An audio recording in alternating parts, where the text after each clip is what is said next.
자, 질문한 거 두 문제 먼저 풀고요. 그 다음에 진도 계속 나가도록 할게요. 완자책 252쪽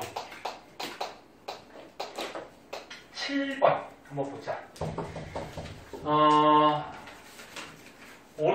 그림은 오른쪽으로 진행하는 파동의 어느 한순간의 모습이래. 얘네 파동이라고 그러면 진동이 사방으로 터지는 거고, 모든 방향으로. 근데 요 손 봐봐. 요거 있잖아, 봐봐. 요런 파동 있지? 요게 어떻게 되는 거야? 에? 봐봐. 요게 이렇게 흘러가는 거야, 이렇게 계속 가는 거야. 요 밑에 것도 어떻게 돼? 요게 이렇게 흘러가는 거야. 에? 그 모양대로. 근데 요 파동을 전달하는 물질이 뭐라 그랬지? 매질. 매질. 저번 시간에 중요하게 했는데, 파동을 전달하는 물질 매질은 파동 따라 간다, 안 간다? 안 간다. 안 가고 제자리에서 뭐 한다 그랬어? 진동. 진동만 한다 그랬어요. 자, 그거 알아두고, 그 다음에 이 순간부터 3초 후에 매질상에 점 P가 변이가 처음으로 마이너스 0.1m가 됐대. Y축이 이게 변이야. 얼마나 진동하는지 뭐 이런 변이. 근데 요 P점이 있었는데, 요 P에 있는 요 매질이 3초가 지났더니 마이너스 1이 됐대. 마이너스 1 변이가 됐다는 건 요 매질이 여기로 왔다는 거야. 매질은 제자리에서 뭐만 해? 진동만 하죠. 그러니까 여기 있던 매질이 여기까지 왔을 때가 3초 걸렸다는 거야. 3초. 그러고서 문제를 보자. 기억. 기억은 뭐 쉽네. 파장이 뭐였지? 파장이 뭐였니? 골과 골. 마루에서 마루까지 또는 골에서 골까지의 거리를 얘기하죠. 지금 근데 X축이 뭐야? 위치, 거리 그래프지? 시간 그래프가 아니야. 시간 그래프면 거리를 구할 수가 없죠. 그러면 마루에서 마루까지의 거리 몇 미터? 0.4m. 0.4m. 아니면 이렇게 해도 되죠. 한 번 진동할 때 이동한 거리, 요게 파장이 되는 거지. 그치? 마루에서 마루니까. 그래서 파장은 0.4m. 헷갈리면 얘기하세요. 시험부터 괜찮으니까. 그래서 기억은 맞고요. 그 다음 니은, 주기. 주기가 뜻이 뭐니? 한 번 진동하는데 걸리는 시간. 그래. 한 번 진동할 때 걸리는 시간. 요게 주기란 말이야. 근데 누가 진동을 하는 거야? 매질. 매질이 진동하는 거죠. 이 파동은 아까 얘기했듯이 이렇게 흘러가면서, 흘러가기만 하는 거고, 여기 있는 매질은 진동을 해요. 그럼 한 번 얘가 진동할 때 걸린 시간. 그게 주기야. 그럼 얘가 어떻게 진동할까? 잘 봐. 여기 매질이 있어. 근데 요 파동이 오잖아, 지금. 요거. 요게 요 매질로 오죠. 이 매질은 어디로 갈까? 위로 이렇게 진동하겠죠. 얘에 따라서. 그 다음에 요 뒤에 있는 게 요거 어떻게 돼? 요 뒤에 있는 게 또 오지. 그럼 어디로 진동해? 아래로 진동하겠죠.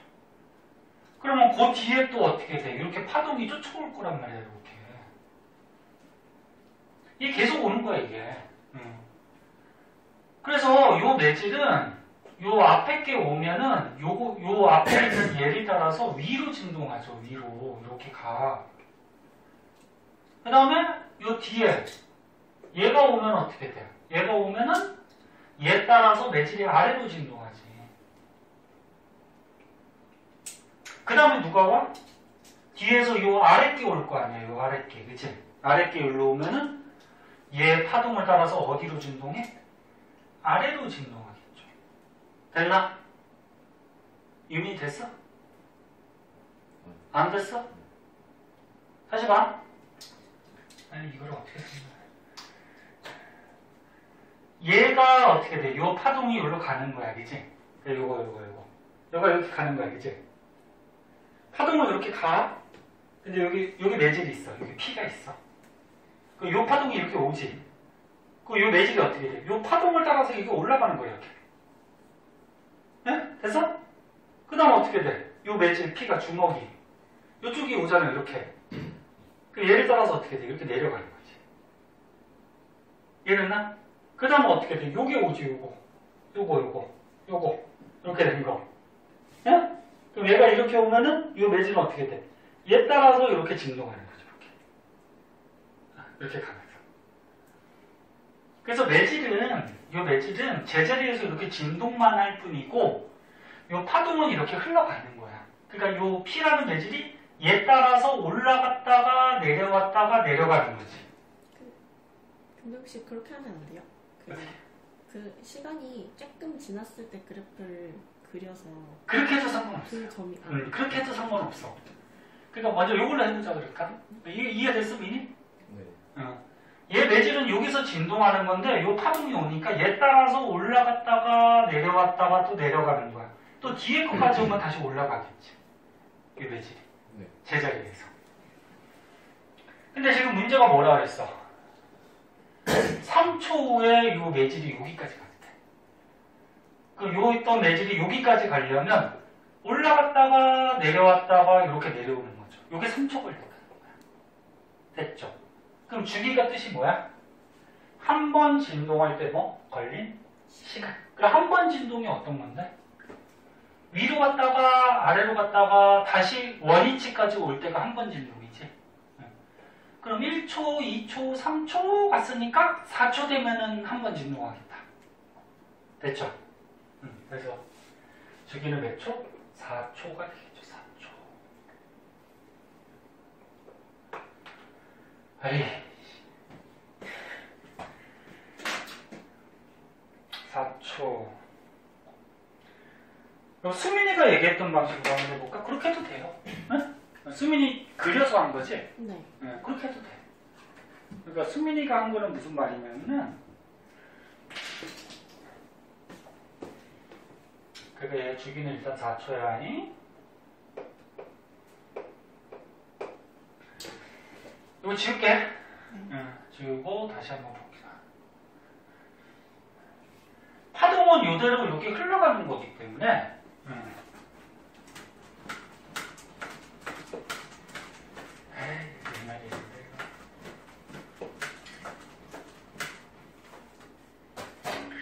지금 3초 후에 요 P 매질이 여기로 왔다 그랬어. 마이너스 1. 그럼 제자리 진동하니까 여기로 왔다는 얘기지. 그 매질이 여기로 왔다라는 거는 요 뒤에 이렇게 파동이 계속 연결돼서 오고 있는 거잖아. 그 매질이 요 아래로 왔다라는 거는 파동의 요 아랫부분이 어디로 왔다는 거야? 여기로 왔다는 거야. 요 아랫부분이 이렇게 흘러가면서 여기로 왔다는 거야. 이해됐나? 그러면 요 아랫부분이 여기로 오면은 얘를 그대로 그려보면 어떻게 될까? 이렇게 온 거야. 얘가. 됐니? 그럼 이걸 그대로 이으면 어떻게 돼? 뭐 이런 식으로 갈 거야. 이 뒤에는 또 뭐 이런 식으로 쫓아오고. 됐죠? 여기가 됐니? 그러면 파동이라는 게 한 번 진동할 때 걸릴 시간이니까 얘가 지금 여기에 있어. 요 파동이. 요 파동이 한 번 진동이라 그러면 어디까지가 한 번 진동이니? 여기서부터 시작한다 그러면 0.6. 요렇게가 한 번이지. 요렇게가 한 번이지. 그치? 근데 이게 오른쪽으로 가고 있단 말이야. 그러니까 여기서 시작하면 어떻게 될까? 여기까지가 한 번이겠다. 됐나? 됐니? 여기까지가 한 번이야. 그럼 얘가 이렇게 한 번 진동이 올 때까지 걸린 시간. 그게 주기가 되겠지. 그치? 그러면 얘가 이렇게 밑에 왔다라는 거는 지금 요 뒤에서 오고 있는 요 아래쪽 파동이 여기까지 왔다라는 거고. 그러면 잠깐만 주기는 어떻게 돼? 한 번 진동이니까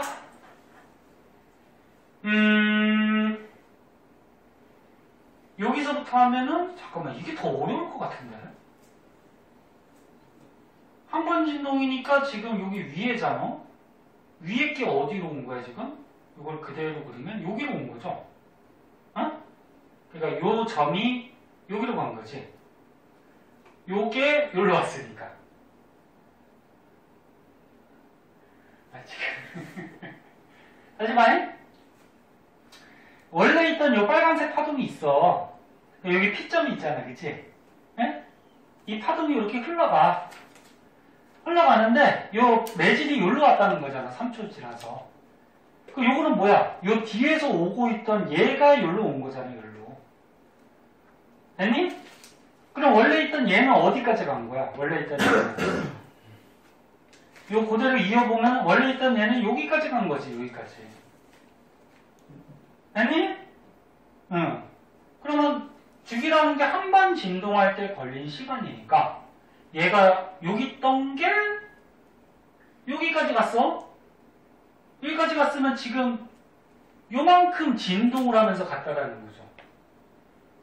요게 3초. 응? 그 여기까지 하면 몇 초? 이렇게 해야지 한 번 진동하는 거잖아. 그치? 그럼 4초. 그게 주기라. 아, 이게 더 어려워. 이렇게 했니, 혹시? 아니요. 아, 그럼 뭐 어떻게 따는 거야? 이 그래프를 그려서? 조금 움직였을 때를 겹쳐서 그려서 조금 그 어려워. P점이 위로 올라가는지 아래로 아, 올라가는지 그렇게 했어? 알아본다고. 그렇게 했어? 그러면 수민이가 한 것도 이렇게 했구나. 네. 그러니까 아까처럼 선생님 한 게 가장 쉬울 거야.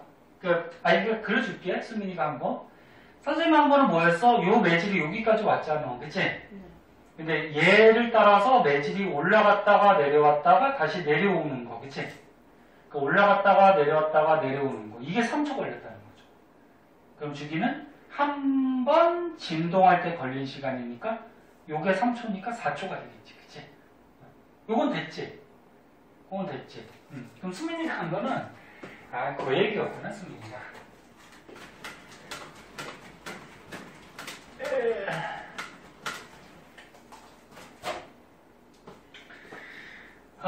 수민이가 한 건 요 파동을 조금 오른쪽으로 옮겼다는 거잖아. 그치? 요 파동을 보세요. 요만큼 절반을 옮기면 이렇게 될 거 아니야. 여기로 갔지, 이렇게. 빨간색이. 네. 이렇게 한 거네? 네, 맞아요. 그럼 봐봐. 빨간색 파동이 조금 있으면 이리로 갔지? 네. 그러면 여기로 갔을 때 요 매질은 어떻게 돼? 미나, 요것도 봐봐. 이렇게 해도 돼.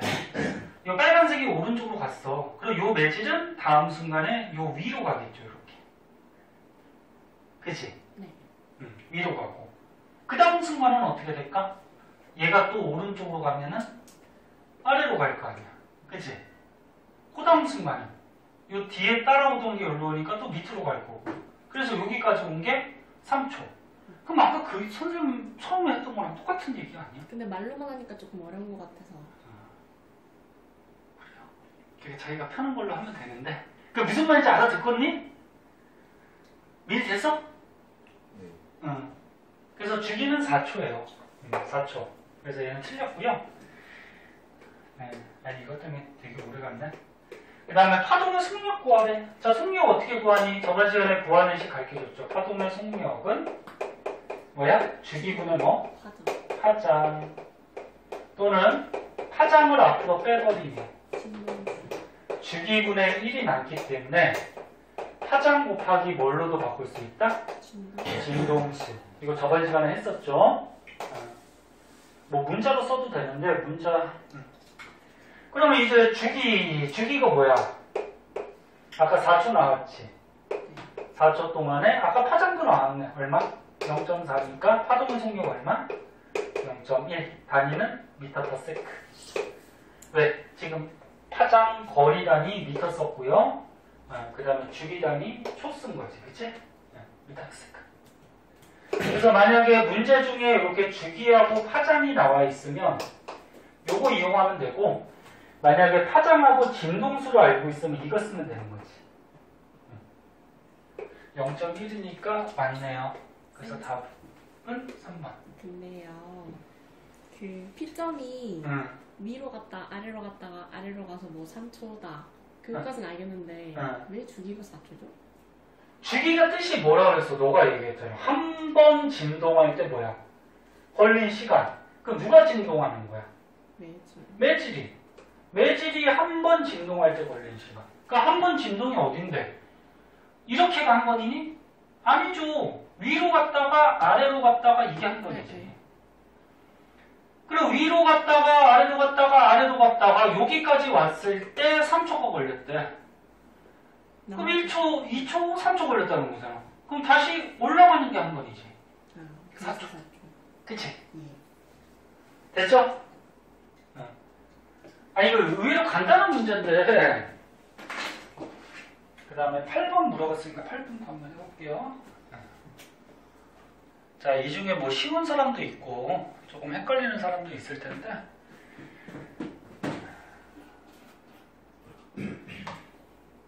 헷갈리는 사람은 끝나고라도 묻고 가세요. 집에 빨리 갈 생각만 하지 말고 끝나고 묻고 가세요. 끝나고 남아서 묻는 애가 한 달에 한 명 나올까 말까? 그지?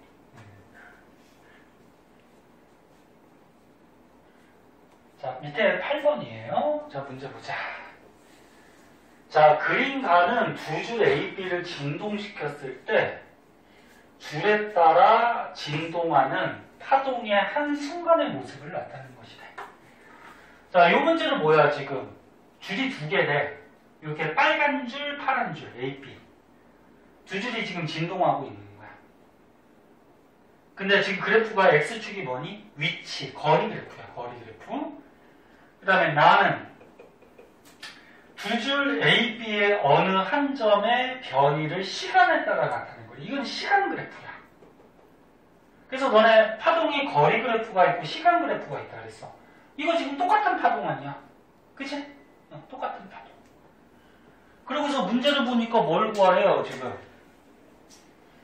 A, B에서 생긴 파동의 속력을 B를 구하라, 이런 얘기네. 속력. 그럼 파동 속력 구하는 거니까 아까 속력 구하는 식이 어떻게 돼? 문자로 한번 써볼까? 파동의 속력은 뭐야? 주기분의 뭐? 파장 또는 파장 곱하기 진동수. 됐니? 이거죠. 그러면 우리가 여기 거리 그래프, 위치 그래프에서 우리가 뭘 할 수 있어? 파장을 할 수 있죠, 파장. 네? 그리고 시간 그래프에서 뭐 할 수 있니? 주기를 할 수 있죠. 그래서 가 그래프에서 파장을 알고 나 그래프에서 주기를 얻어내서 요거 비를 구하면 될 거란 말이야. 근데 지금 숫자 값이 없단 말이야. 그럼 이제 얘네들의 비를 구하는 거니까 몇 배 차이 나는지만 구하면 되겠죠. 그럼 A부터 보자. A는 어떻게 돼? 여기부터 시작해서 지금 빨간색 그래프 위로 갔다 아래로 갔다 여기까지가 한 번 진동이지. 그러니까 한 번 진동할 때 이동한 거리가 뭐야? 파장이죠, 파장. 마루에서 마루니까 한 번 진동이지, 그치? 그럼 얘는 파장이 이만큼이야, A는. 그럼 B는? B는 요거 파란색이야. 파란색이니까 여기서 시작해서 어떻게 돼? 위로 갔다가 아래로 갔다가 여기까지가 한 번 진동하는 거죠. 그럼 여기서부터 어디까지? 옆에서 그려서 만나보니까 여기까지가 B의 파장이 되는 거지. 됐나? 됐나? 응. 그 이게 파장인데 파장을 보니까 지금 몇 대 몇이 나오니? 1대2가 나오죠. 1대2. 그치? 거리를 봤을 때 1대2. 그럼 파장은 야 분자 파장은 A하고 B가 1대2야. 그럼 이제 주기만 대입하면 되겠네. 주기. 주기는 시간 그래프에서 나오는 거지. 주기 뜻이 뭐라고? 한 번 진동할 때 걸린 시간. 그럼 빨간색 보자, A. A가 여기서부터 시작하면 이렇게 갔다가 이렇게 갔다가 여기까지가 한 번이지. 요 한 번 진동할 때 걸린 시간. 그럼 시간이 요만큼이란 말이야. 응? 이게 A의 걸린 시간 주기가 되는 거죠, 주기. 그럼 B는? B는 여기서부터 이렇게 해서 위로 갔다가 아래로 갔다가 여기까지가 뭐야? 한 번 진동이지. 그리고 여기서부터 뭐야? 여기까지가 B의 시간, 주기가 되는 거지. 몇 대 몇이니? 2대3. 응. 헷갈리는 사람은 그냥 간단한 숫자를 넣어봐. 뭐 0, 1, 2, 3 이렇게 일정한 간격으로 숫자 넣을 수 있잖아, 그치? 응. 그럼 A는 여기까지니까 2초, B는 여기까지니까 얼마? 3초, 그치? 2대3. 그럼 주기는 2대3이네. 그럼 속력은 어떻게 돼? 주기분의 파장. 요거니까 요거 풀어주면 얼마? 분모에 6 곱하면은 없어지겠다, 그치? 그럼 3대 얼마? 4. 여기에 속력의 B가 되겠죠. 됐어요? 지금까지? 정리됐어? 3대4. 해주시면 되겠어요. 다른 거 혹시 뭐 공부했던 것 중에 질문? 풀어왔어야지 질문이 있지. 그치, 유찬아? 풀어왔어? 아니요. 안 했지? 좀 해. 좀 공부 좀 배운 거는 해야지. 자, 저번 시간에 우리가 그 스넬 법칙까지 했었고요. 오늘은 246쪽 물결파 한번 봅시다. 자, 물결파.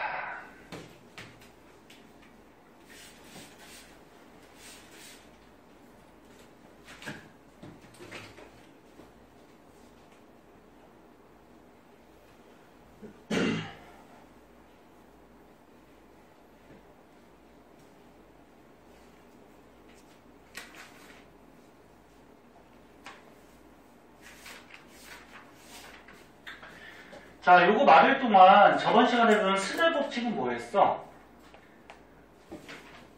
자, 이거 이용해서 문제 많이 나와요. 빛이 갈 때. 보자. 여기 봐봐. 알아도 봐봐. 야, 빛이 예를 들어서 이렇게 갈 때 매질이 다르면 빛의 속력이 어떻다 그랬지? 달라진다 그랬어요. 근데 빛은 기체하고 액체 중에 어디서가 빛이 더 빠르다 그랬지? 기체는 입자들이 듬성 있으니까 방해물질이 없으니까 빛이 빨리 가죠. 네? 액체는 좀 다닥다닥 있으니까 방해하니까 늦게 간다 그랬지. 그래서 여기가 매질이 기체라 그러고 여기가 액체라 그러면 기체가 빨라요. 그럼 빛의 속도가 빠를 때는 요 법선하고 이루는 각이 어떻다 그랬어? 크다. 그치? 그래서 빛의 속도가 빠른 공기 쪽이 법선하고 이루는 각이 커지죠. 그치? 커지고 빛의 속도가 빠르다라는 거는 이렇게 간다는 얘기지. 파동이 이렇게 파장이 넓게 간다는 얘기야. 빛의 속도가 느리면은 이렇게 파장이 좁게 간다는 얘기야. 왜? 파동은 진동수는 변하지 않아요. 요거는 진동수는 어떤 매질을 가든지 똑같아. 그럼 진동수가 뭔데? 한 번 진동할 때 걸린 시간이지? 그럼 여기가 마루라고 그러면 마루에서 마루까지 한 번 진동하는데 얘에서 1초 걸렸어. 그럼 마루에서 마루까지 여기까지도 얼마야? 1초 걸린다는 거지? 그러니까 파동의 속력이 빠르다라는 거는 요 마루에서 마루까지가 멀다라는 얘기야. 멀다. 그래서 여기서 식이 어렵게 나왔으니까. 그래서 뭐야? 파동의 속력이 빠른 매질일 때는 각이 크고 파장도 어떻다? 크고. 근데 굴절률만 어떻게 됐었지? 작아졌었지. 반비례 관계였지. 그게 스넬 법칙이었지. 기억나? 네. 자, 그럼 오늘은 빛 말고 물결파에 대해서 한번 보자. 뒷장에 물결파. 물결파는 이제 그 파도 같은 거 얘기하는 거야. 출렁출렁.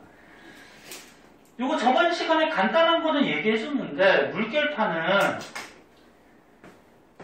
뭐에 따라서 깊이에 따라서 속력이 다르다 그랬어. 깊이에 따라 물결파의 속력이 다르다. 그래서 옆에서 그리면 이런 거 있었잖아. 야, 물이 이렇게 있어. 우리 이렇게 있을 때 여기 깊은 물이 있고 이렇게 얕은 물이 있어. 여기가 땅이야. 여기가 깊은 물, 여기가 얕은 물. 그럼 물이 어떻게 간다 그랬어? 물결파가. 출렁출렁 이렇게 가다가 얕은 물에 가면은 찰랑찰랑 이렇게 간다 그랬어. 그러니까 얕은 물로 가면은 요 밑에 있는 지면하고 마찰이 생기기 때문에 파동이 앞으로 빨리 갈 수가 없어. 파동은 계속 얘기했듯이 진동수는 어떻다고? 변하지 않아요. 변하지 않아요. 그럼 진동수가 뭐라고? 한 1초 동안에 진동하는 횟수. 그럼 얘는 1초 동안에 한 번, 요만큼 왔어. 그럼 얘는 1초 동안에 한 번, 요만큼 온 거지? 그러니까 깊은 물이 이렇게 속력이 빠른 거고 얕은 물은 어떻게 돼? 마찰 때문에 속력이 느린 거야. 됐나요? 응. 깊은 물의 속력이 빠르고 얕은 물은 속력이 느리고 요게 머릿속에 있어야 되고 어차피 매질은 똑같죠. 요것도 물이고 이것도 물이고 아까 빛은 매질이 달랐지. 공기하고 물. 그치? 그거는 매질에 따라서 속력이 바뀌는 거고 요거는 뭐에 따라서? 깊이에 따라서 속력이 바뀌는 거야. 그래서 요 그래프를 한번 보면은 요 그림을 한번 보면 자 여기 경계면이 있어요. 경계면이 있고 여기가 예를 들어서 깊은 물이라고 하자. 깊은 물. 여기는 얕은 물이라고 하자. 얕은 물. 물결파가 와. 너네 어떤 경계면에 이렇게 수직선 그으면 이거 뭐라고 했어? 법선이라고 했지. 법선. 됐니? 네. 그럼 물결파가 예를 들어서 일로 와. 근데 깊이가 달라졌어. 달라지면은 무슨 차이가 생겨? 속력 차이가 생겨. 그럼 속력이 차이가 되면은 파동이 어떻게 하지? 그렇죠. 꺾이죠. 굴절하죠. 응? 굴절을 해. 속력 차이 때문에 굴절이야. 비시건 뭐 그렇게. 근데 깊은 물이 속력이 어떻다고? 빨라요. 빠르다고. 그럼 스넬 법칙 배웠잖아. 잘 봐. 어려운 거 아니야. 쫓아올 수 있어. 속력이 빠른 게 법선하고 이루는 각이 어떻다고? 크다고. 그럼 얕은 물이 속력이 느리지? 속력이 느릴 때는 법선하고 이루는 각이 어떻다고? 작다고. 그럼 이 파동은 어떻게 굴절하겠니? 이렇게 가다가 이렇게 굴절하겠지. 이렇게 파가. 요 각도가 세타 1이라고 그러고 요거를 세타 2라고 그랬잖아요. 스넬 법칙 다시 한번 적어볼게. 세타 1 각이 큰 쪽이 뭐야? 속력이 빠른 거죠. 그리고 속력이 빠른 쪽이 파장이 어떻다? 긴 거지. 그런데 굴절률만 어떻게 됐어? 반비례였잖아. 됐니? 여기가 세타 2야. 세타 2 각이 작은 놈은 속력이 느린 거고 파장이 짧은 거고 굴절률은 커지는 거지. 각은 사인 세타 값이고 이게 스넬 법칙이잖아. 그치? 그러면 얘를 그려보자 이제. 파동이 물결파가 이렇게 오는 거야. 응? 이렇게 오다가 여기서는 어떻게 돼? 이렇게 되는 거야 이렇게. 이게 지금 뭐 그린 건데? 마루 그린 거야. 이거 선이, 파란 선이. 마루. 그러니까 옆에서 보면 이렇게 된 거지. 출렁, 출렁. 이렇게 가는 거지, 이렇게. 네? 그럼 이 마루에서 마루까지 거리가 뭐라고? 파장. 각이 큰 놈. 속력이 빠른 놈이 파장이 어때? 긴 거지? 각이 작은 놈. 속력이 느린 놈이 파장이 어떤 거야? 짧은 거지? 그거야. 됐니? 응. 그래서 물결파가 이렇게 가. 그러면 만약에 문제 한번 내보자. 자, 여기 경계면이 있어요. 자, 이렇게 경계면이 있대. 자, 여기가 얕은 물이고 여기가 깊은 물이래. 그러면 경계만의 수직선 그은 게 뭐라고? 법선. 여기다 법선을 그려. 에이씨. 아, 수직도 못 그리냐. 여기 수직선 법선 그렸어. 그치? 근데 물결파가 예를 들어서 일로 간대. 이렇게 물결파 간대. 얕은 물은 속력이 빨라 들려. 지우 보고 있니? 좀만 집중해봐. 얕은 물은 속력이 네. 느려요. 깊은 물은 속력이 어때? 빨라. 빨라요. 그러면 속력이 느린 쪽이 요 법선하고 이루는 각이 어떻다? 크다. 속력이 느리면 작다. 속력이 느리면 각이 어떻다? 작다. 이거 크다 그러지 않았어? 빠른 거라고 말씀하시지 않았어요? 아, 빠르다 그랬냐? 아니, 느리다 그랬냐? 빠르다 그랬냐? 아, 그랬냐? 아, 미안해. 속력이 느린 놈이, 얕은 물 속력이 느린 놈이 각이 어떻다? 작다. 그리고 속력이 빠른 놈이 각이 어떻다? 크다. 법선하고 이루는 각이. 응? 그럼 얘는 어떻게 간다는 얘기야? 이렇게 와서, 이렇게 간다는 얘기지. 물결. 그럼 이렇게 선, 파장으로 그리면 어떻게 돼? 얕은 놈은 속력이 느리니까 파장이 짧아요. 이렇게 오다가 깊은 물은 어떻게 돼? 속력이 빠르니까 파장이 어떻게 돼? 길어지는 거지. 이렇게 마루가. 할 수 있겠니? 네, 그렇게 해주면 돼요. 이게 이제 물결파의 파동이고 이게 조금 이렇게 복잡하게 이렇게 나와 있는데 요것만 이해하면 돼요. 그걸 그냥 문자로 써놓은 거야. 네? 네, 써놓은 거고.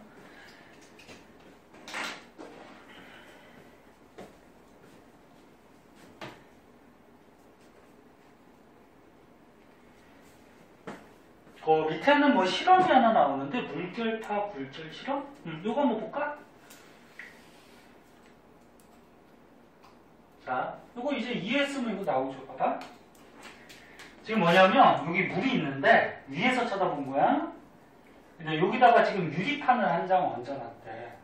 그 유리판 얹어놓은 데는 물의 깊이가 어떻게 될까? 얕아지겠죠. 지금 이게 무슨 그림인지 알아? 이 그림이 실험이 그 위에 그림은 나왔네. 이렇게 봐봐. 여기 물이 있어. 봐봐. 실험이 여기야. 여기 물이 있어. 응? 근데 여기다 유리판을 한 장 얹어놨대. 여기 물이 있는데 여기다 유리판을 놨대. 그럼 원래 물의 깊이는 이렇게 깊어. 근데 유리판을 하나 놓은 데는 물의 깊이가 얕아지지. 이해됐어? 지우도 지우 이해됐어? 여기 판이 있어. 여기다 물을 떠다 놨어. 물을 떠다 놨어. 그 물의 깊이가 이거지. 근데 거기다 유리판을 한 장 얹어놨대. 그 유리판 얹은 데는 여기 물의 깊이가 얕아지겠지. 그거야. 그럼 보자. 그럼 이 파동이 어떻게 돼? 여기서 물을 탕탕탕탕 치면서 파동을 발생시킨 거야, 이렇게. 응? 이렇게 파. 그럼 여기는 깊은 물이니까 속력이 어때? 빨라. 그럼 속력이 빠르면 요 마루에서 마루 파장이 긴 거지. 근데 요 유리판 깔아놓은 데는 얕아지니까 어떻게 돼? 속력이 느려지지. 그럼 느려지니까 마루에서 마루 파장은 어떻게 돼? 짧아지는 거지. 근데 얘는 여기가 경계면이야. 여기가 깊은 물, 여기가 얕은 물. 그치? 경계면에 지금 파동이 수직으로 오고 있으니까 이거는 꺾이지 않죠. 그냥 수직으로 오면 그냥 가는데 속력만 느려질 뿐이야. 근데 오른쪽 그림은 조금 다르죠. 오른쪽 그림은 유리판을 비스듬하게 놨대요. 자, 그럼 여기가 뭐야? 여기가 깊은 물. 요 유리판 얹은 데는 뭐야? 얕은 물. 됐니? 그럼 요 깊은 물하고 얕은 물의 요 경계가 여기죠. 여기. 여기는 깊은 물, 여기는 얕은 물. 그치? 유리판 얹었어. 거기에 수직선 법선을 걷어요. 법선을 걷을 때 깊은 물이 속력이 빠르니까 요 법선하고 이루는 각이 어때? 크고 얕은 물은 속력이 느리니까 이 법선하고 이루는 각이 작아지잖아. 그래서 파동이 물개파가 이렇게 오다가 이렇게 꺾이는 거죠. 네? 파장은 어떻게 돼? 깊은 물은 빠르니까 파장이 길고 얕은 물은 느리니까 이 파장이 짧고. 됐니? 이렇게 그려줘. 자, 그래서 물결파까지 좀 알아봤고요. 그래서 오른쪽에 보면은 여기까지만 하고 잠깐씩 이렇게 지우 먹기가 힘들어서 나 지우야 정신 차려. 아까 쉬는 시간에 잤으면서.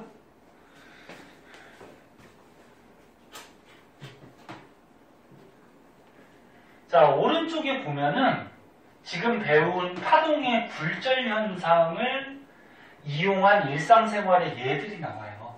그러니까 이건 참고삼아 한번 보세요. 너는 이렇게 물이 있을 때 뭐 젓가락이나 이런 연필 같은 거를 이렇게 담궈두면은 빛의 속도가 공기랑 물 속에서가 다르지. 맞니? 그래서 우리 사람 눈에 이 연필이 꺾여 보인다는 거죠. 그 다음에 니네 신기루 아지랑이 이런 거 들어봤어? 아지랑이는 이제 아스팔트가 너무 뜨거워져서 여름철 같을 때 막 이렇게 꿈틀꿈틀 뭐가 이렇게 움직이는 같이 보이는 게 있죠. 그 빛의 굴절 현상이에요. 신기루는 뭐지? 물체가 실제로 여기 있지는 않는데 저 멀리 있는데 굴절을 해가지고 이 앞쪽에 있는 것 같이 보이는 거예요. 네? 이런 것도 굴절이고. 그 다음 대표적으로 렌즈 있죠. 이게 봐라 렌즈. 렌즈는 볼록 렌즈하고 오목 렌즈가 있어요. 렌즈는 빛을 통과시켜. 거울은 뭐야? 반사. 빛을 반사시키는 거고. 어? 근데 렌즈는 빛을 통과시키는데 렌즈는 이 두꺼운 쪽, 가운데가 두껍죠. 볼록 렌즈는 두꺼운 쪽으로 이렇게 굴절을 시켜요. 그 오목 렌즈는 어디가 두꺼워? 가운데보다 바깥쪽이 두껍지. 바깥쪽으로 굴절을 시켜요. 이것도 굴절 현상이에요. 왜?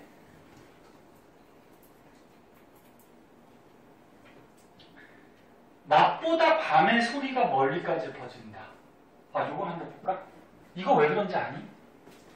너네 낮에 밖에서 소리 지르는 것보다 밤에 밖에서 소리 지르면 소리가 더 멀리까지 가요.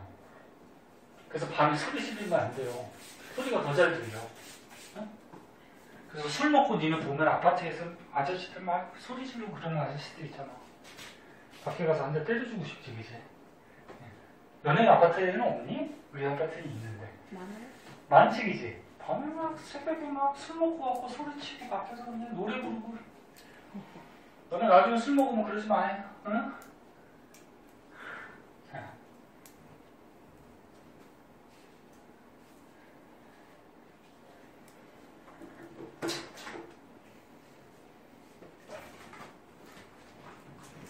소리는 어떤 특징이 있냐면 온도에 따라서 얘가 소리의 성질이 좀 달라져요. 온도에 따라서. 니네 선생님 지금 소리 내면은 매질이 누구지? 공기죠. 그럼 공기의 온도가 높을 때가 소리가 빨리 전달될까? 낮을 때가 빨리 전달될까? 높을 때? 높을 때. 응? 높을 때. 왜? 매질이 공기잖아. 그 온도가 높으면 이 공기 움직이면 어떻게 돼? 활발해지니까 빨리빨리 전달하겠죠. 네? 그래서 일반적으로 봐봐. 요 4번을 한번 보면은 온도가 높으면 그러니까 공기 온도가 높으면 소리의 속력이 빨라져요. 근데 요거는 지금 뭐냐면 소리가 빨리 간다라는 게 아니고 멀리까지 퍼진다. 멀리까지 퍼진다. 그럼 봐봐. 낮이 있어요. 밤이 있어요. 자, 낮에 어떤 아저씨가 소리를 질러요. 밤에 어떤 아저씨가 뭐 소리를 질러요. 이렇게 돼. 자, 너네 낮에 햇빛이 비치지? 햇빛이 비치면은 땅이 가열이 될 거 아니야. 그럼 땅의 온도가 어때? 높아요. 온도가 높고 하늘에 비해서 하늘은 온도가 좀 낮아요. 땅에 비해서. 여름철에 딱 보이잖아. 여름철에 아스팔트 굉장히 뜨겁죠. 응? 공기보다. 그 땅의 기온이 높다. 그럼 밤은 어떻게 될까? 해가 지고 나면 땅이 어떻게 돼? 금방 식어버리죠. 온도가 금방 떨어지지, 그지? 하늘보다 온도가 낮아요. 응? 근데 소리는 온도가 높을 때 더 빨리 가는데 어떤 특징이 있냐면 온도가 높은 쪽에서 온도가 낮은 쪽으로 굴절하는 현상이 있어요. 굴절. 높은 쪽에서 낮은 쪽. 이것도 이제 뭐 이렇게 경계면을 그려서 여기가 온도가 높고 온도가 낮고 이렇게 하면은 이게 꺾이게 돼, 이렇게. 네? 여러분들 이렇게 알아두면 그럼 낮에는 어떻게 되니? 낮에는 어디가 온도가 높아? 아래가. 그럼 얘가 소리 질러. 그 온도가 높은 쪽에서 어디로? 낮은 쪽으로 소리는 굴절한다고. 그럼 얘가 소리 지르면 소리가 이렇게 올라가, 이렇게. 네? 그럼 밤에는 어떻게 될까 봐봐. 여기가 온도가 높아. 온도가 높은 데서 낮은 쪽으로 소리는 굴절해. 그럼 얘가 소리 지르면 온도가 높은 쪽에서 낮은 쪽으로 가니까 이렇게 가요. 높은 쪽에서 낮은 쪽. 올라가려고 그러다가 일로 가. 그래서 너네 속담 중에 저런 거 있잖아. 낮말은 누가 들어? 새가 듣고 밤말은 쥐가 듣는다. 그게 과학적인 속담이죠. 그것도 가끔 문제 나와 쓰는 것 같은데. 야, 낮에 소리 질러? 낮말은 누가 들어? 새가 들어. 하늘로 올라가 소리가. 밤말은 누가 들어? 땅에 있는 쥐가 들어요. 응? 이게 소리의 굴절 현상 때문에 그래. 그래서 니네 밖에서 지금 선생님 8층이잖아. 8층 교실에서 창문 열고 수업을 하면은 낮에는 바깥의 소리가 잘 올라와요. 근데 밤에는 바깥의 소리가 잘 올라오지 못해요. 그러면 지금 결국적으로 낮보다 밤의 소리가 멀리까지 간다. 이거 무슨 말이야? 얘가 소리 지르면은 이렇게 가니까 거리상으로 어떻게 돼? 멀리 가겠지. 얘는 이렇게 올라가 버리잖아. 거리도 조금밖에 못 가고. 네? 그 말이야. 이거 알아두세요. 가끔 나오니까. 그 다음 얘도 가끔 나와. 파도가 해안선을 나란하게 진행한다. 이게 무슨 얘기냐면은 5번은 자, 여기 보자. 이게 육지야. 육지. 여기가 바다야. 바다. 그럼 바다에서 물결파가 출렁출렁 오지. 위에서 본 거야, 지금. 하늘에서. 출렁출렁 오는데 여기는 바다가 깊을 거야. 근데 육지 근처는 바다가 어때? 얕겠죠. 여기도 얕아. 됐니, 여기까지? 네. 그럼 아까 물결파는 뭐라 그랬어? 깊이에 따라서 속력이 달라져요. 그럼 깊은 물에서는 어떻게 돼? 파장이 넓게 속력이 빠르니까, 그치? 이렇게 와. 출렁출렁 와요. 그러다가 이제 바닷가 근처로 오면은 얕아지잖아. 그럼 깊은 물에서 얕은 물로 가니까 속력이 어떻게 돼? 바뀌죠? 속력이 바뀌면 어떻게 돼? 굴절하지? 되니? 그러면 이 파도가 이렇게 오다가 굴절해서 이렇게 와요. 얕은 물로 가요. 속력이 달라지면서 파장도 당연히 이렇게 짧아지겠죠. 속력이 느려지니까. 그럼 얘도 어떻게 되냐면 이쪽에 오던 거는 굴절해서 일로 가요. 이렇게. 굴절을 해서. 그래서 깊은 물하고 얕은 물의 경계면 법선을 그려가지고 속력 빠른 거 느린 거 하다 보면 이렇게 꺾여. 쥐야, 이렇게 꺾여. 그래서 니네 바닷가에서 해수욕 할 때 어떻게 돼? 이쪽에서 해수욕을 할 때도 너네 바닷가에 보면 파도가 평행하게 들어오지. 이쪽에서 해수욕 할 때도 어떨까? 바닷가에서 이렇게 파도 밀려오는 거 보면 평행하게 밀려와. 그래서 어느 바닷가나 다 파도가 이렇게 평행하게 밀려와요. 굴절해서. 맨 처음엔 이렇게 가. 그러다가 굴절해. 응? 이것도 이제 파동의 굴절과 관련된 거다. 자, 밑에 있는 건 뭐냐면 이제 뭐 뭐 이런 안경, 광학기계, 지구 내부 구조 분석, 뭐 굴절 감독에 이런 것도 전부 다 굴절을 이용한 거다 그거고요. 여기에서 굳이 시험에 나오면은 얘나 얘 또는 요 앞에 있는 3번 볼록 렌즈, 오목 렌즈 요 정도는 알아두세요. 볼록 렌즈 두꺼운 쪽으로 굴절, 오목 렌즈도 두꺼운 쪽으로 굴절. 됐죠? 그거는 알아두세요. 원리를. 자, 그러면 시작할게요. 졸린 사람 잠깐 잠들게요.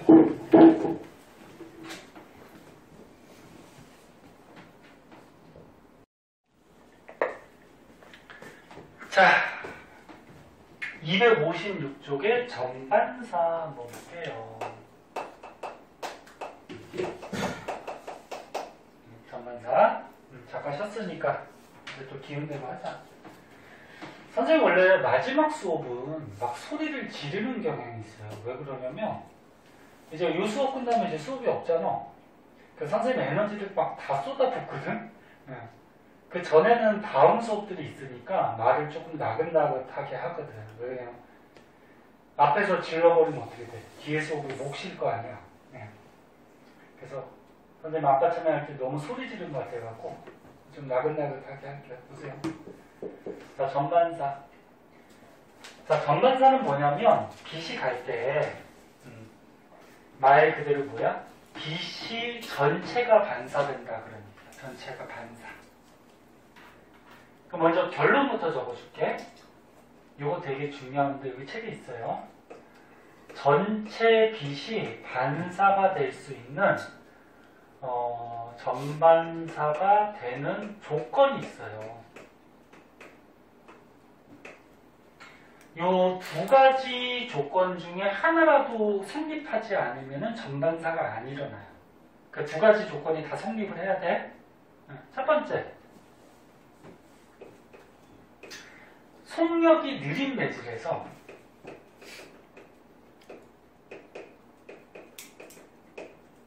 속력이 빠른 매질로 빛이 갈 때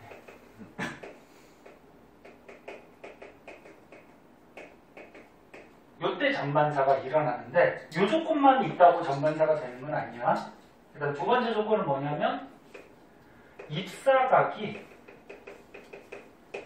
굴절각보다 클 때. 이 두 가지 조건이 갖춰지면 전반사가 돼요. 무슨 얘기인지 한번 볼게요. 여기에 경계면이 있고 여기가 공기가 있어. 여기가 물이 있어. 공기는 알다시피 뭐야? 기체고 물은 뭐야? 액체. 그럼 저번 시간에 배웠듯이 빛은 공기가 빨라 물이 빨라? 공기가 빠르다 그랬지? 방해물질이 적으니까 그치? 여기가 빛이 빨라? 여기가 느려. 그러면 이 경계면을 이렇게 법선을 이렇게 걷을 때 첫 번째 조건 뭐라고? 빛이 느린 매질에서 어디로 갈 때? 빠른 매질로 갈 때. 그러니까 빛이 이렇게 가는 거야. 이렇게 속력 느린 매질에서 이렇게 속력 빠른 매질 쪽으로 진행을 할 때. 이렇게 갈 때. 됐니? 미천아?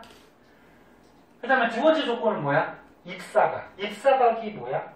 잠깐만 이거 잘못 썼다 미안해. 입사각이 임계각보다 클 때야. 이거 굴절각이라고 적혀. 임계각.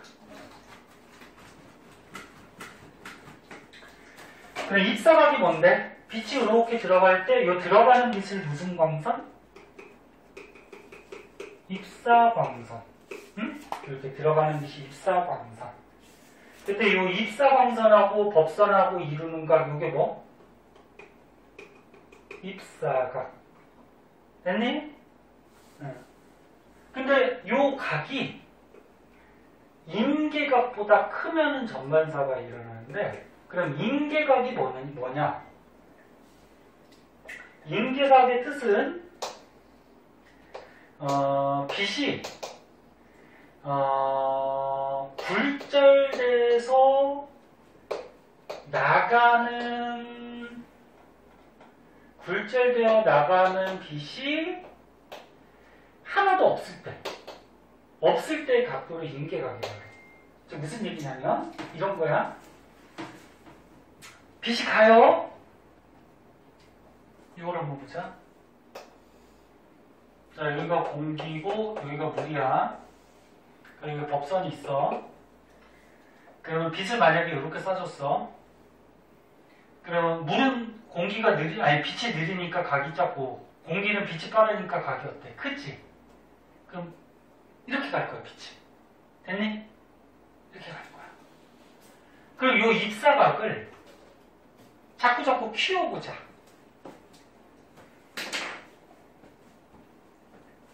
이렇게 쐈을 때 이렇게 가지. 근데 요 입사각을 자꾸 키워봐. 키워보면은 요 굴절각도 어떻게 될까, 이렇게? 커지겠죠? 커지겠죠. 나 지금 이해하고 있니? 네. 요 각을 키워. 요 각을 키우면 요것도 꺾여서 이게 각이 커지겠지? 요거 그대로 보세요. 그대로.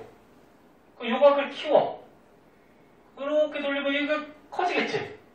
그러다 보면은 각을 계속 키우다 보면 빛이 이렇게 가요. 어떻게? 각을 키우다 보면 빛이 이렇게 가다가 이렇게 가. 됐니? 그래서 빛이 가다가 굴절돼서 빠져나가는 빛이 하나도 없을 때 요 각을 뭐라 그러냐면 인계각이라고 해요. 인계각.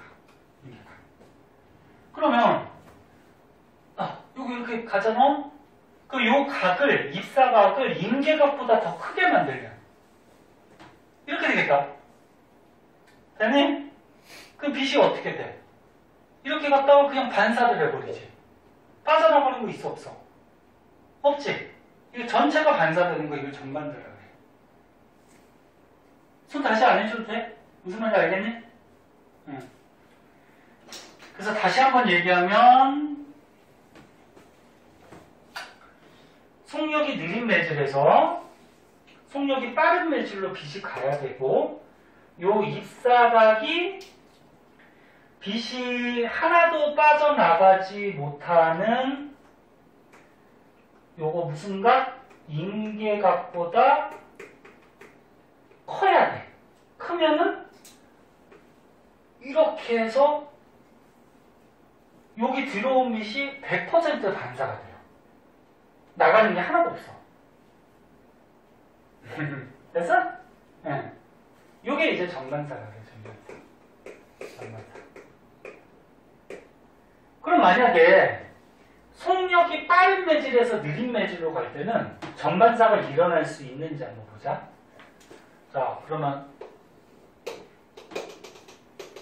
속력이 빠른 매질이 공기고요. 느린 매질이 뭐야? 물이지. 네. 그럼 만약에 여기서 빛을 쏘면은 이렇게 쏘면은 공기가 빛이 빠르니까 각이 크고 물이 빛이 느리니까 각이 작아서 이렇게 굴절할 거란 말이야. 됐니? 그럼 얘를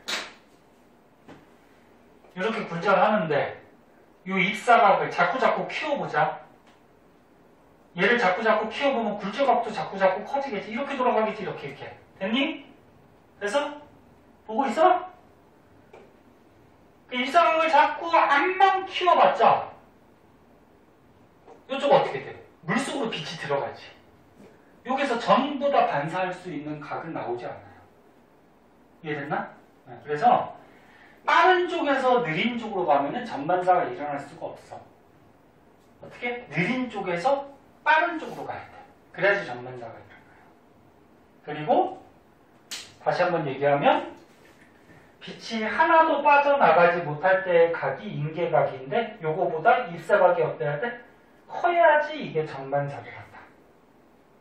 됐지? 네, 이렇게 두 가지 조건이 갖춰지면 전반사가 돼. 그래서 지금 선생님 설명했던 내용이 이렇게 여러 가지 빛으로 지금 표현이 되어 있는 거고 중요하고 여기서 인계각의 정의는 이렇게 했어요. 굴절각이 90도일 때 입사각. 이건 무슨 말이야? 야 여기 들어가. 아니 빛이 들어갈 때 각이 입사각이지? 그 다음에 가다가 꺾일 때 각이 굴절각인데 법선하고 이루는 각이야. 법선하고 이루는 각이 90도야. 지금 빨간색 요 빛은. 그래서 요 굴절각이 90도일 때 요 입사각. 요게 임계각이라는 거죠. 뭐 정의는 그건데 쉽게 얘기해서 이거야. 빠져나가는 빛이 하나도 없을 때 요 각도. 네? 그렇게 생각하면 돼요. 자, 그러면 요게 이제 전반사의 핵심적인 요소고요. 같을 때도 안 되는 거예요? 같을 때는 보자. 봐봐. 임계각하고 입사각이 같을 때라는 거잖아. 그럼 빛이 이렇게 빨간색으로 가겠지. 빨간색으로 가면 이렇게 가겠지. 표면을 따라서 가겠지. 이 빛이 이렇게 표면을 따라서 가는 거는 반사가 아니지. 반사는 뭐야? 어떤 면에 부딪혀서 이렇게 가는 거잖아. 이거는 그냥 표면을 따라 흘러가는 거지 이건 반사가 아니야. 그래서 입사각이 임계각보다는 커야 돼. 네? 같은 건 안 돼. 됐나? 네. 그때 전반사가 일어나고요. 아, 그리고 요 추가적으로 하나 더. 이렇게 전반사가 일어날 때는 선생님 그림이 조금 잘못 그렸는데 전반사가 일어날 때는 반사 법칙에 의해서 여기 입사각하고 요 반사되는 반사각이 어때야 될까? 같아야 돼요. 반사를 할 때. 응? 이걸 약간 밑으로 그렸어야 되는데. 다시 한번 그려줄게. 요 그림을 한번 보자.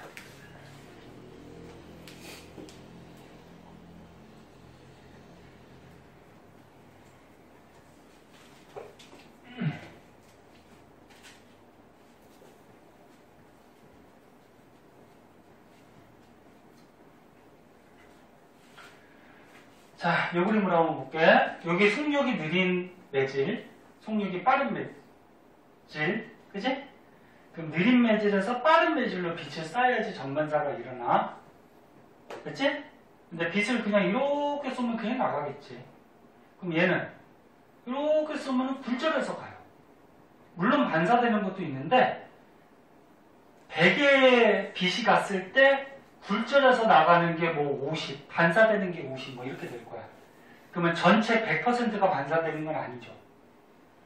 그리고 이 입사각이 어때야 돼? 임계각보다는 커야 돼. 그 임계각은 뭐라고? 빛을 이렇게 쐈을 때 빛이 빠져나가지 못할 때, 굴절해서 빠져나가지 못할 때 이 각이 임계각. 그래, 임계각보다 각을 크게 쏘면 이렇게 각을 크게 쏘면은 100% 정반사를 한다는 거죠. 그때 이 법선에서 입사각하고 반사각은 어때야 돼? 같아야 돼.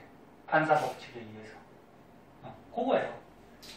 자, 그거고, 뭐 밑에는 식이 하나 나왔는데 이 식은 뭐 그닥 필요가 없는 식인데 이게 나왔네. 한번 보자.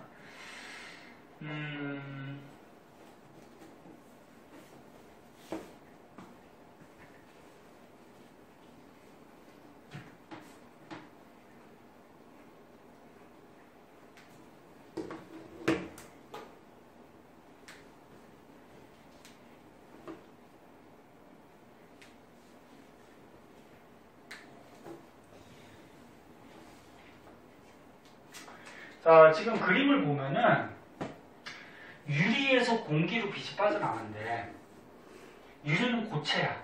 고체니까 빛이 빨라 느리죠. 공기는 빛이 빠르지. 그러면 느린 매질에서 빠른 매질로 빛이 가는 거 맞아, 그치? 첫 번째 조건은 됐어, 그치? 그 두 번째 조건 뭐만 되면 돼? 임계각보다 입사각을 키워주면 되는 거야, 그치? 근데 여기에서 임계각이 42도래. 그러면 전반사가 일어나려면 지금 임계각으로 빛을 쏴주면 전반사가 안 일어나요. 얘가 가다가 표면을 따라서 가는 게 있기 때문에 반사가 일어나는 것도 있지만 표면을 따라서 가는 것도 있기 때문에 전반사가 안 일어나. 그럼 얘가 전반사가 일어나려면 이렇게 비스듬하게 임계각보다 입사각을 키워 쏘면 되겠죠.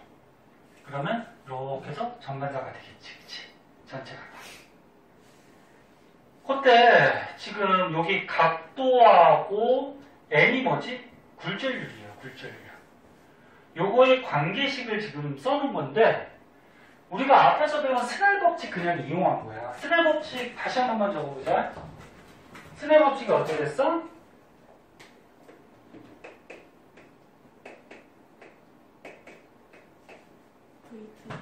각하고 속력하고 파장. 비례 됐니? 속력이 빠른 쪽이 각이 크고 그치? 그 다음에 파장도 어떻게? 비례. 근데 굴절률만 어떻게? 반비례 됐니? 그래서 매질이 두 개가 있을 때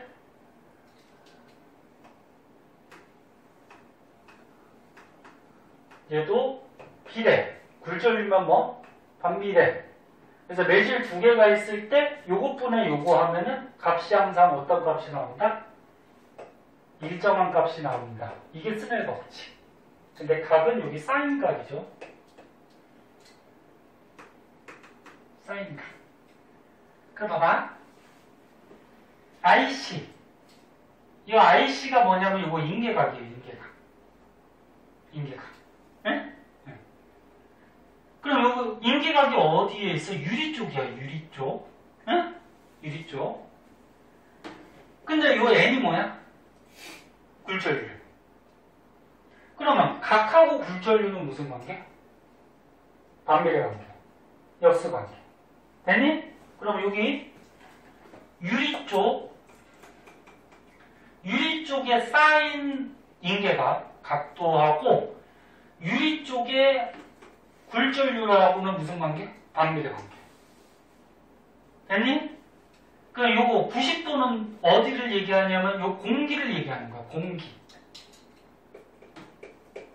공기 쪽에 지금 각이 굴절각이 몇 도야?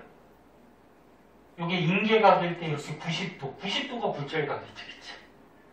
공기 쪽에 쌓인 각은 공기 쪽의 굴절률하고도 마찬가지 역수관계.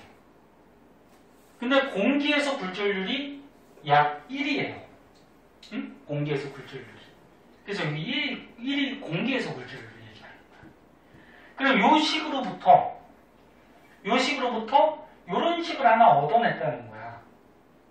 요거를 사인 인계각으로 풀어주면은 사인 90이 얼마지? 수업에서 배우죠. 1이죠. 그럼 여기 분모가 1이니까 사인 인계각으로 하면은 사인 인계각은 요거 저기 어디였어? 물에서 아예 유리죠. 이거는 유리에서 굴절률분의 1 요런 식이 하나 더 나온다는 거야. 근데 이거 어차피 스넬 법칙을 그냥 이용하는 식이라서 여기서 뭐 굳이 뭐 이것까지는 뭐 외우고 할 필요는 없어요. 응. 문제 풀 때 요거 갖고 그냥 하면 돼. 응? 하면 되고. 그럼 이제 밑에 식도 마찬가지고. 그럼 여기서 중요한 거는 탐구자료 참도 지금 전반사하는 그런 건데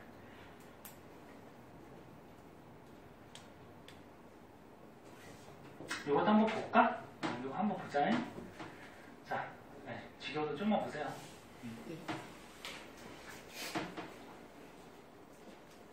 또 안 하고 넘어가면 또 섭섭할 것 같고. 안 섭섭하지 너네는? 아니요, 섭섭해요. 아니 혹시나 몰라서 하는 거야. 자, 이것도 계속 얘기했던 거야. 지금 빨간색 있죠? 빨간색으로 레이저를 쏘면은 각이 너무 작아. 그래서 이렇게 빠져나가는 빛이 생겨. 그럼 이 빨간색 같은 경우에는 전반사가 아니죠. 그럼 이 주황색은 어떻게 돼? 주황색은 이 입사각이 좀 크지? 30도보다. 그치? 근데 전체가 다 반사가 됐대. 빠져나가는 게 없잖아. 그치? 그럼 이 주황색으로 쐈을 때는 이 입사각이 뭐라는 거야? 인계각보다 지금 크게 쐈다라는 얘기죠. 그리고 빛이 느린 쪽에서 빠른 쪽으로 가는 조건 받고. 그치?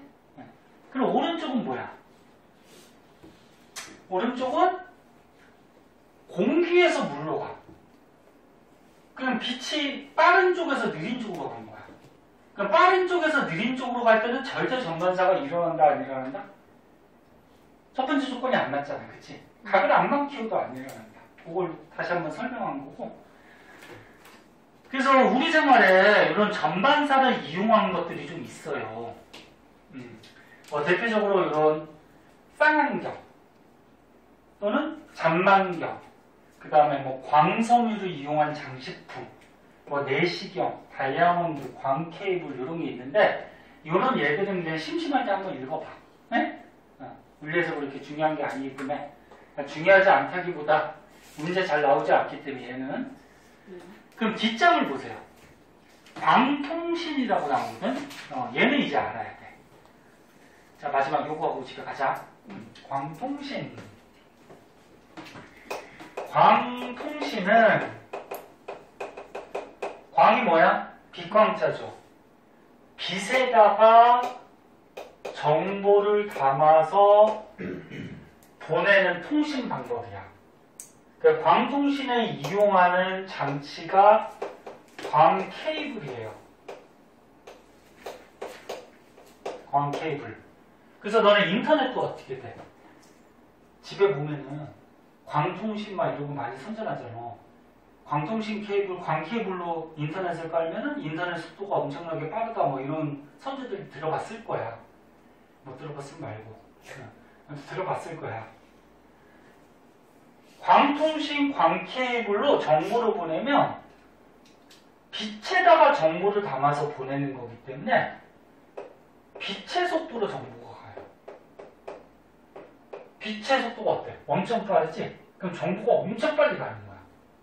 근데 이 정보가 가다가 중간에 새버리면 돼요, 안 돼요? 안 되지. 그럼 빛의 정보를 담았으니까 빛을 전부 다 전반사시켜서 이 정보를 전부 다 온전하게 보내야 돼. 그래서 결론은 뭐다? 광통신, 광케이블에는 전반사가 이용이 된다. 네?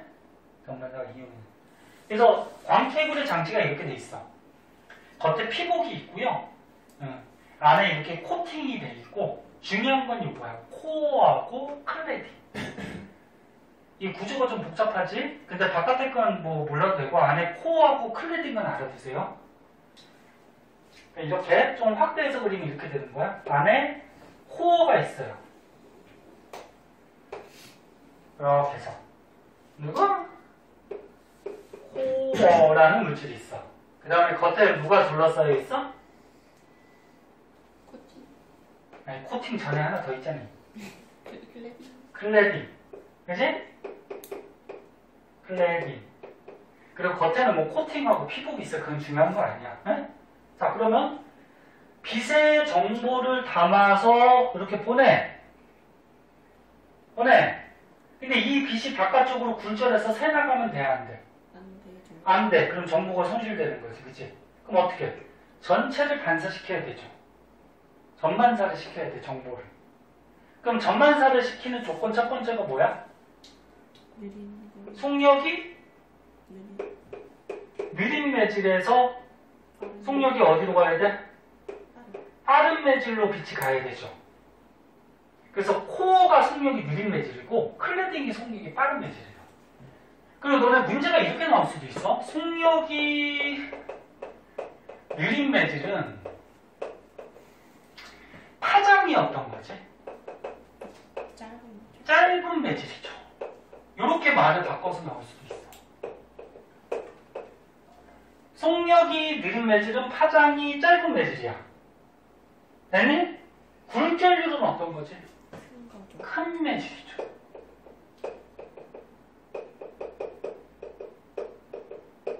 그래서 전반사가 일어나려면 속력이 느린 매질에서 속력이 빠른 매질로 갈 때, 또는 파장이 짧은 매질에서 파장이 긴 매질로 갈 때, 그 다음에 굴절률이 큰 매질에서 굴절률이 작은 매질로 갈 때. 스넬 법칙. 유지가 됐어? 무슨 말인지 알겠죠? 이렇게 표현하기도 해요. 자, 그러면 이제 조건이 어떻게 돼? 속력이 느린 코어에서 속력이 빠른 클레딩으로 가니까 첫 번째 조건 됐어, 그치? 그럼 이제 두 번째 조건 뭐야? 입사각이 임기각보다 어때야 돼? 크면 된단 말이야. 그래서 여기 경계면에 법선을 이렇게 그렸을 때 요 입사각, 요 각이 인계각보다 크는데 요 각을 아무튼 키워서 보내면 되죠. 비스듬하게.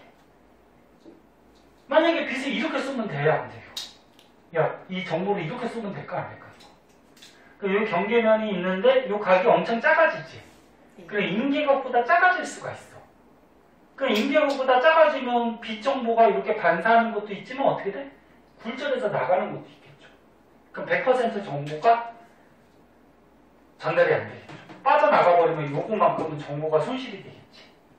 이렇게 되는 거야.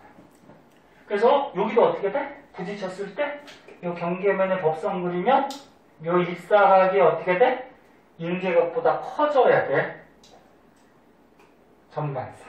그때 계속 얘기하지만 요 입사각하고 여기 반사각은 크기가 같은 거야. 입사각과 반사각은 크기 같은 거.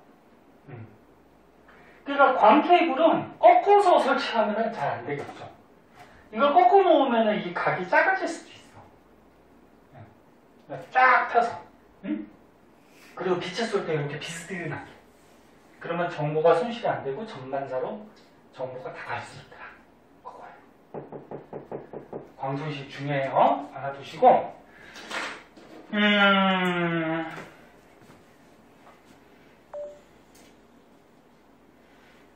아까 수민이가 진도 느릴 것 같아 해서 선생님도 마음이 갑자기 바빠지네요. 자, 여기까지만 하고 보내줄게. 받아. 보내줄게. 광통신 과정이 있어요. 자, 이거는 뭐 그렇게 어려운 건 아니고,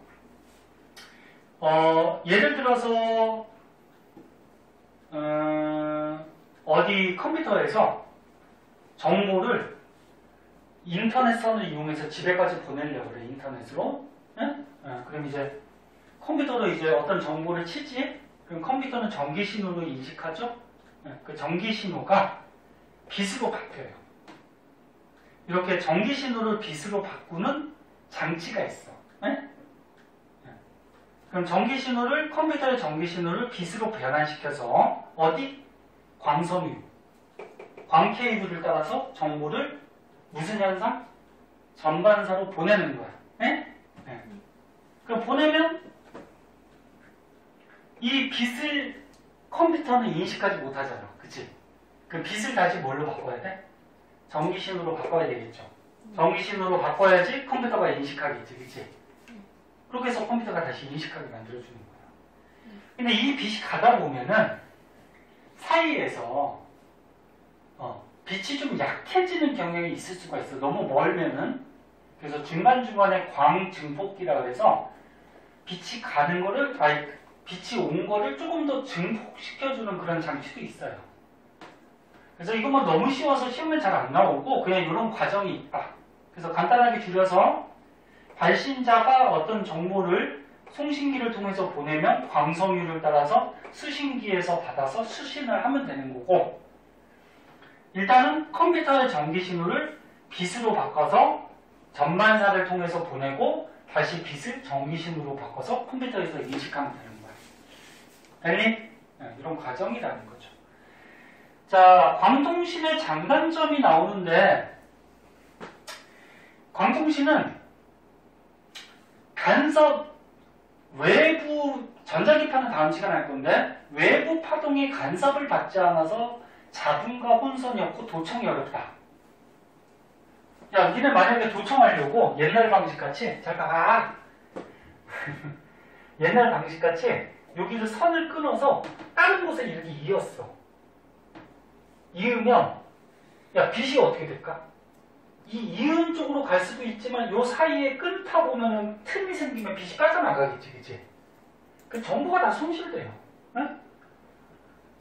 너네 이런 구리도선은 어떻게 되지? 구리도선은 중간에 딱 끊은 다음에 안에 있는 구리선을 꼬아가지고 이쪽으로 하나 빼면 되지, 그치? 그럼 정보가 일로 간단 말이야. 일로도 가고. 응? 근데 이거 광통신은 중간에 일단 틈이 조금이라도 있으면 이거 빠져나가. 그래서 도청하기가 어려워. 그 다음에 빛의 정보를 담아서 대용량의 정보를 먼 곳까지 빠르게 보낼 수가 있고, 다음에 전반사를 가니까 어떻게 돼? 에너지 손실이 적겠죠. 적고 광증폭기 설치하는 구간 사이가 멀다. 그게 무슨 말이냐면 이 빛이 먼 곳까지 빠르게 가기 때문에 빛이 약해질 정도의 곳에 광증폭기를 달지. 근데 광증폭기가 굳이 많이 필요가 없다라는 거예요. 어? 손실이 적기 때문에. 단점은 야 화재 불나면 어떻게 될까 이거? 불나서 조금 녹았어. 그럼 어떻게 돼? 전부 다 세게 가겠지, 그지? 그래서 화재나 충격에 약하고 한 번 끊어지면 어떻게 돼? 이거 한 번 끊어져서 다시 이었어. 근데 암만 잘 이어봤자 조금이라도 틈이 생길 수가 있어. 그럼 정보가 새 나가겠지, 그치? 그래서 한 번 끊어지면 연결하기가 쉽지 않아요. 그 다음에 광섬유 내부, 광케이블 내부에 뭐 먼지나 이런 게 껴버리면 어떻게 돼? 빛이 그 먼지에 의해서 반사되거나 또 잘못될 수가 있겠지. 틈 생기는 거 당연히. 그 다음에 구리도선. 우리가 쓰는 이런 구리도선보다 가격이 어떨까? 비싸겠죠. 설치하는 것도 비싸고 이게 끊어지지 않게 관리하는 것도 비싸고 이런 장단점도 한 번씩 봐주세요. 자, 그래서 오늘 여기까지 하고요. 뒤에 문제가 있어요. 거기 한쪽만 있는 게 아니고 전자기파는 다음 시간에 할 건데